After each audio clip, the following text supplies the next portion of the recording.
नमस्कार। आप सबका आज इस नए वर्ष में अभिवादन, स्वागत। जहाँ तक मैं समझ रही हूँ स्वर संधि अब आपको समझ में आ गई और आज से हम व्यंजन संधि शुरू करते हैं। इसे हल संधि भी बोलते हैं और मुख्य नियम जो मैंने पहले भी बता दिए हैं आपको। सारी ही व्यंजन संधि का पहला और महत्वपूर्ण नियम ये होगा कि धन के चिन्ह के पहले हलंत वाला अक्षर ही आएगा। तो ये ध्यान रखना, व्यंजन अर्थात नीचे हलंत आएगा और उसी के आधार पे आपकी सारी व्यंजन संधि के नियम चलेंगे। तो उनमें अब हम सबसे पहली संधि के रूप में शुरू करते हैं इष्टुत्व व्यंजन संधि। इष्टुत्व व्यंजन संधि इसका पाणिनि के द्वारा लिखा गया नियम है इस्तो इष्चुना इष्चुः, अर्थात सवार वाला आधा या त वर्ग के, ये त थ द ध न, इन त वर्ग के अक्षरों के पश्चात यदि श या च वर्ग के कोई अक्षर आते हैं, च छ ज झ ञ में से कोई अक्षर आते हैं, वर्ण आते हैं, तो वहां पर व्यंजन कहेंगे। वैसे इन्हें अक्षर में बोल देती हूँ आपको, पर उसको व्यंजन कह लो क्योंकि पूरा स्वर मिल रहा है अगर इसमें, तो ये अक्षर बन जाता है पूरा हमारा। आधे अक्षर का तो हम उच्चारण कर ही नहीं सकते, तो इसलिए च वर्ग के अगर कोई अक्षर आते हैं तो वहां पर हमारी ये इष्टुत्व व्यंजन संधि कहलाती है। अब इनको जोड़ने का क्या नियम है, वो नियम पाणिनि महोदय बताते हैं कि ये आधा स है वो श शंख में बदल जाएगा और यदि त वर्ग का अक्षर है तो वो च वर्ग के उसी क्रम के अक्षर में बदलेगा। मतलब जो भी अक्षर ये पीछे आ रहे होंगे उसी के क्रम से ये वाले अक्षर बदल जाएंगे। जैसे अब आप उदाहरण देखिए, सज्जन एक शब्द था, उसको हमने तोड़ा, संधि विच्छेद किया तो हमारे निकला सद धन जन। यहाँ हलंत है, आधा अक्षर था, हलंत है, तो हम पहचान गए कि यहाँ व्यंजन संधि है। अब इसको जब हम जोड़ने का कार्य करेंगे तो इस नियम के अनुसार चूंकि त वर्ग का ये तीसरा अक्षर है त थ द, तो हमें यहाँ च छ ज, च वर्ग का तीसरा अक्षर है, तो हमें इस द को इस च वर्ग के तीसरे अक्षर में बदलना है और इसलिए हम इसको कर देंगे स ज। स द था ना, तो ज वर्ग च छ ज से ये तीसरे अक्षर में बदल गया, च वर्ग के च छ ज में बदल गया। और इस प्रकार जब इन दोनों को हम मिलाकर लिखेंगे तो चूंकि ये हलंत वाला अक्षर था तो आधा लिखा जाएगा जोड़ते समय, संयोग करते समय, और इस प्रकार मिलकर हमारा शब्द बनेगा सज्जन।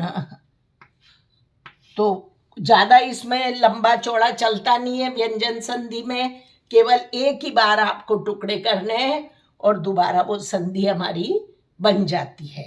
इसी प्रकार जैसे सच्चरित्र है, तो अब यहाँ पे दो श भी आ सकते हैं, ये ध्यान रखना आपकी, कभी दो श भी आ सकते हैं, स और त वर्ग के अक्षर भी आ सकते हैं।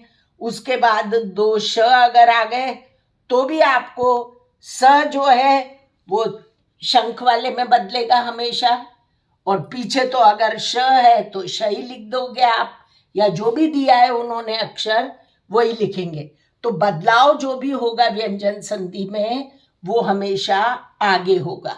इस बात पर भी आप थोड़ा ध्यान देना कि आगे प्लस के चिन्ह के पहले के जो जो अक्षर हैं उन्हीं में बदलाव होगा, पीछे तो जैसे दिया जाता है आपको वैसे के वैसे ही लिख देना चाहिए। जैसे अब उदाहरण देख लो आप, सत धन सच्चरित्रम है, तो हम यहाँ से टुकड़ा तोड़ेंगे जहाँ आधा अक्षर आ रहा है और च वर्ग का अक्षर पीछे आ रहा है, तो हम कर देंगे स त हो जाएगा यहाँ, क्योंकि ये च जो है वो च वर्ग का पहला अक्षर था और ये त वर्ग का पहला अक्षर है। तो ये त वर्ग का जो अक्षर है सत धन चरित्र, ये टुकड़ा हुआ तो वो उसी च वर्ग के पहले अक्षर में बदला। जैसे अब मैं इसे बिगाड़ के यहाँ लिख सकती हूँ, इनके उदाहरण आप देख लीजिए। जैसे एक और उदाहरण है ये शारिंग, शारिंजय। तो अब इसमें देखिए शारिन न आ रहा था हलंत वाला, अब ये न कौन से वर्ग का अक्षर है? त थ द ध न, त वर्ग का अक्षर है ना। और इसके बाद जय आ रहा है जो कौन से वर्ग का अक्षर है? च छ ज झ ञ, च वर्ग का अक्षर है। तो हमारा नियम कह रहा है कि स या त वर्ग के बाद यदि श या च वर्ग के अक्षर आएंगे तो ये आगे के अक्षर जो हैं वो इस श या च वर्ग में बदलेंगे। तो अब यहाँ पे ये न था, ये त वर्ग का अंतिम अक्षर है, तो हम जब लगाएंगे च वर्ग का तो इस अंतिम अक्षर में इसका बदलाव होगा। मतलब ये भी नियम याद रखो आप बुद्धि में कि जिस क्रम में ये अक्षर होते हैं उसी क्रम के इन अक्षरों में उसका बदलाव होगा। तो न चूंकि अंतिम वर्ण था त वर्ग का, तो यहाँ न के स्थान पर हमने इस वर्ग का अंतिम वर्ण लिख दिया और इस तरीके से पीछे जो शब्द दिया था जय वो वैसे के वैसे ही लिख दिया और दोनों को मिलाने पर ये शब्द बन गया हमारे शारिंजय। तो आया समझ में कि पीछे हमें ज्यादा बदलाव नहीं करना है, जो भी है जैसे भी दिया है हमें शब्द लिख देंगे, लेकिन आगे के जो अक्षर हैं वो इस वर्ग के अक्षरों में बदलेगा। और अगर श है, कभी दो श भी आ सकते हैं, जैसे इस एक उदाहरण में है हमारे पास हरिष्यते एक उदाहरण है, तो इसको देख लीजिए आप। ह री और स आया, हरिस धन शेते। तो यहां हमने क्या किया, केवल स जो था उसको हमने शंख वाले श में बदल दिया, क्योंकि नियम कह रहा है स जो है वो श में बदलेगा। तो यहां हमने स सवार था, इसको शंख में बदला, तो हमारा बन गया हरि श। और प्लस लगा के चूंकि पीछे शेते था तो ऐसे के ऐसे ही हमने लिख दिया और मिलाकर हमारा शब्द बन गया हरिश शेते। तो इससे ये सिद्ध हुआ कि दो श भी आ सकते हैं या श और च वर्ग भी आ सकता है।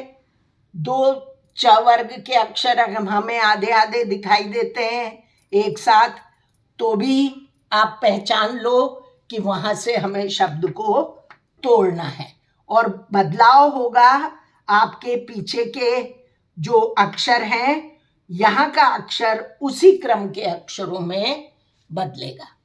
इस प्रकार ये हमारी इष्टुत्व व्यंजन संधि कहलाती है। धन्यवाद।